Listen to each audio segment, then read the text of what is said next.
অস্কারে মনোনীত বাংলা গান ইতি মা।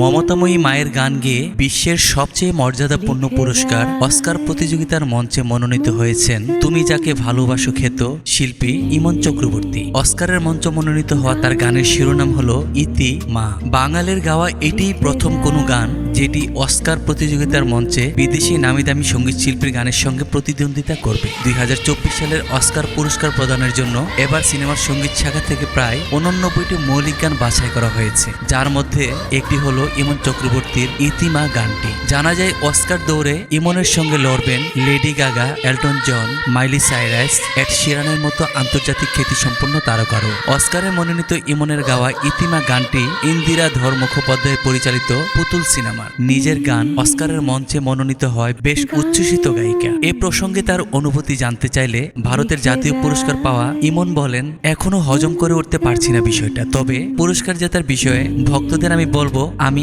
এত প্রত্যাশা রাখছি না। পুতুল সিনেমা আগামী 13ই ডিসেম্বর মার্কিন যুক্তরাষ্ট্রে মুক্তি পাবে। এরপর 27 ডিসেম্বর ভারতের পশ্চিমবঙ্গে মুক্তি পাবে এই সিনেমা। আর তার